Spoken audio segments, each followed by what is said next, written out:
Hello, my name is Carla Nathan and I'm here to show you how to do an acrylic paint pour of an ocean scene today. Here's a few that I've been working on. They all come out a little differently. You can tell this one's got a lot of cells and action in it. And this one over here, try not to make you dizzy, has almost nothing. It looks like it's painted by a brush, but you can tell there's some cells up in the sky. So who knows what I'm gonna get today. If you've done very many paint pours, you know that they can surprise you, which is what's fun about it. I'm going to show you the paints that I'm using. I'm not going to go into a lot of detail because hopefully you've done these before. I'm just going to show you the technique. But here's the things that I use, along with a ton of paper towels, of course. And I like to keep a pair of tweezers. Whoops, where's the camera? There, got it. Pair of tweezers to pick the goobers out. So I'm gonna hand the phone over to my friend Beth. Hi, Beth. And, oh, you just got to see my messy garage. I haven't been able to. That's why there's editing. That's right, we'll take that out. You did not see my messy garage. I start with some white paint in the background.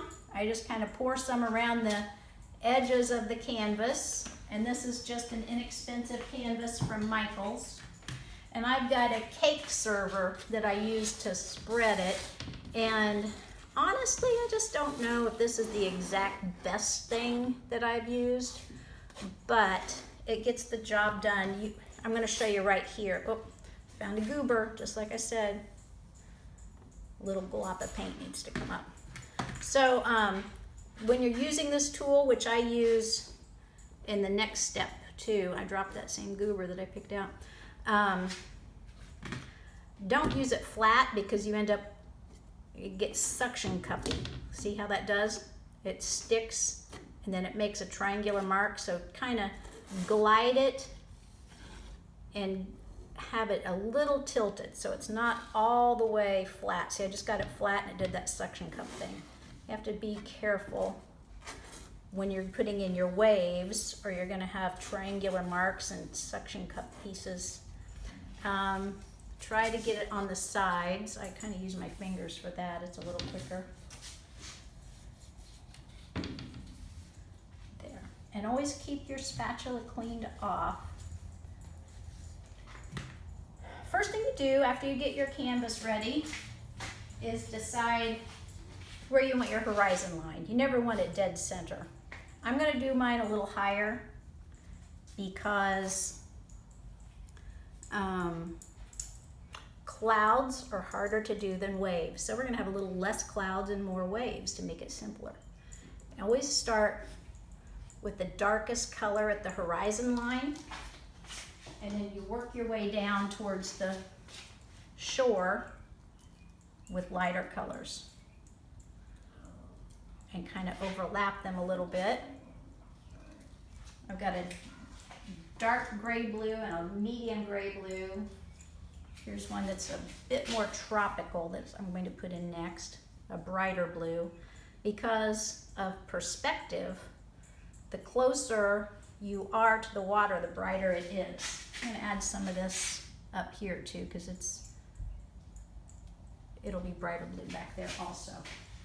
Now here's an even brighter blue to go real tropical up in the closer area. Put some of that back. It's nice to overlap it. And I'm going to have a bit of a beach in the foreground, so I'm going to have some brown sand across the bottom, and then I've got a cream color that's going to go over that. There. I am going to add a sunset, or it could be a sunrise. We'll see what it looks like. And I'm not going to put that dead center either. I'm going to put it slightly off kilter. Pour a few little colors. There's some yellow, just a dot of pink. This pink is really bright and it can take over if you let it. I've had some issues with that happening. I've got some paler pink here I'm also going to add. And I have this in a jar because my granddaughters love this color and we use a lot of it. So I've saved it in a jar. I'm putting some along the horizon line also. Oops, I think a goober just came out. Gotta do some surgery. Operation, remember that game? So, okay, goober's gone. Now my sky is going to be more of a softer blue. If you've ever noticed, the sky is always darker higher and lighter lower. Some darker colors up the top. A little drizzle of some lighter blue. And now I'm going to go in with white. If I can find where I put it. No, let me just use this one. Did I have my white cup over there someplace? I don't know what I did with it. Oh well, I got some in this jar. This is all mixed up too. Has the glue and the Floetrol and the coconut milk hair serum. Put the white, just drizzle here, there, and everywhere. Whoops, that was a block, not a drizzle. To start, I'm going to pull the sky down, go all the way to the beach. And it's very, very important to remember to clean off your spatula or whatever you're using because you don't want the sand color up in the top of the sky. It stays down on the ground. There we go. All the way up. I want it to go over the edge. And then I'm going to pull down this pink and yellow for some reflection. I pushed a little harder there to get it to go all the way through. Oops, I'm turned a little lavender. That's pretty. Okay, here comes some more reflection from the sunset into the water.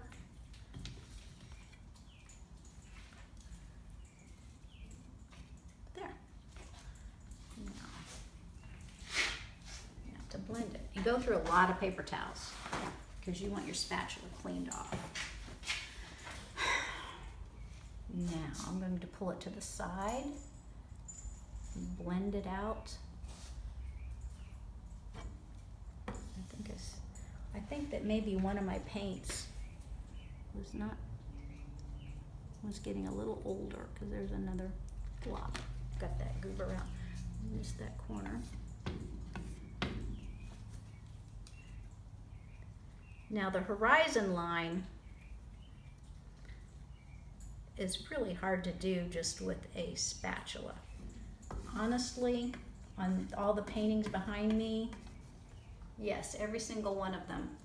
After the painting dries, at least 2 or 3 days, I go in with a ruler or a yardstick. And can you look up here, Beth? I measure down to how high the water is, and I make marks across and then lay my yardstick down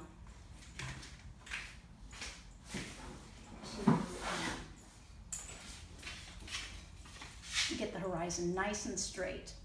I draw a pencil line, and then I come through with a flat edge brush and do a darker blue line. I take whatever the darkest blue is that I've used in the ocean, and I make the horizon line in the water, clean out the brush really well, and then I kind of blend up with some pink and white along the horizon line in the sky. And then sometimes the clouds can dry a little choppy. This one down here, these are clouds that I have not doctored up, but these here, I've taken just a little bit of white and smoothed out the edges. Just kind of a really soft, easy blending with a brush. Just a quick little thing. Anyway, I just wanted to tell you that while we were doing this sky, so you didn't have to worry about trying to get it perfectly straight, because I tell you, no matter how many times I've tried, I can't quite get the sky as straight as I would like. So I came up with that little trick so it didn't look like all the water was just pouring off the side of the earth, because the horizon line has to be straight.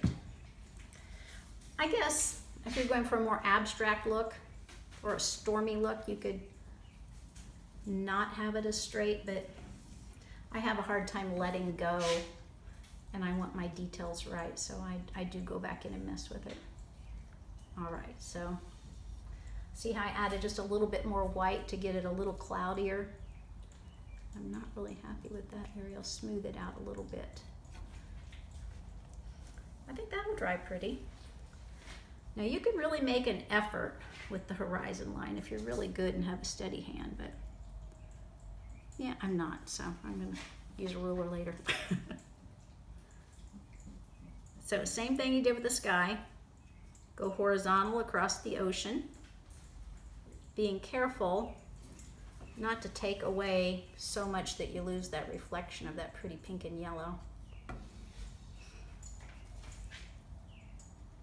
And try not to go too straight. Give it a little bit of a wave, because that's what the ocean does. And then down across the beach. Took too much off there. Whoop, I'll drop the whole dang thing. There. That's getting a lot of pretty cells forming. I'm very excited. Like I said, you just never know. This one makes me really happy though. It's got so many of them. I've got the edges covered. I use my finger to do the edges. Fill in, make sure there's no bald spots. How's it look on that edge? Oh, it needs filled in too. I'm gonna get clean paper towel so I'm not putting sand color up in the sky. And then I'll just rub this in so the edges are covered. You can pop it in a frame and that won't show, but I like the wrapped canvas edges, and if you use it as is, you don't have to frame it if the edges are matching up. There, that's pretty. Now for the waves. I like to use, I guess you say this is more of a tongue depressor than a popsicle stick, or is it? It's a wide popsicle stick. It's not one of the narrow ones. And keep in mind that the waves in the foreground will be much thicker, and the white foam will be much thicker and bigger in the front than it is in the back. When you get further away, they're going to get smaller and closer together because of the perspective. And also, try to follow the lines that the cells have formed. Can you see that right there? How I'm just following the line that's already there. It's like a paint by number. It's just telling me what to do.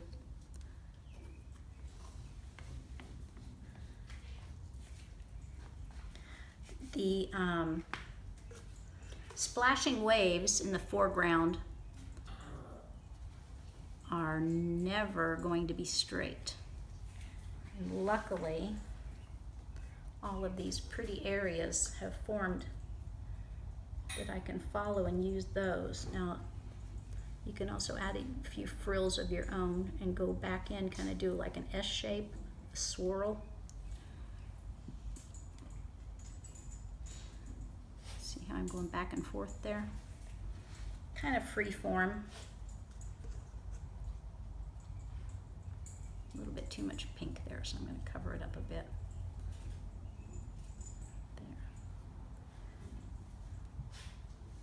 There. And a few more, and then, oh, I just dipped my white brush into my drippings down there. This is a nice wave shape right here. I'm going to go on the top of that so it looks like a breaking wave.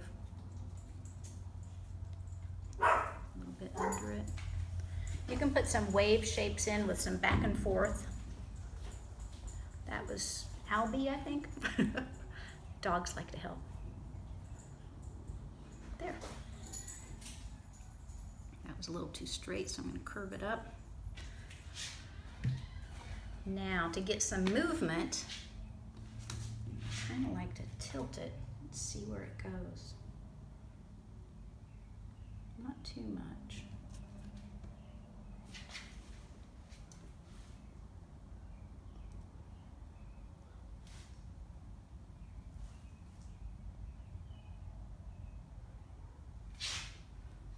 Oh, that's pretty. I think I'll put a few more waves in. Or sharpen up some of these that moved a bit. And see how I just spilled some on the edge? It doesn't matter. all kind of blends together. I might put just a little bit, like I said, if you get further back, they're going to be closer together due to perspective. Make them a little narrower, closer together. And then back here with less paint on my stick, it's more just wave marks than white caps. And that's it. I'm going to have to fix the horizon line because that is really, really wobbly. Can you see that? Let it roll just a little bit because it's fun to play with. And that's it.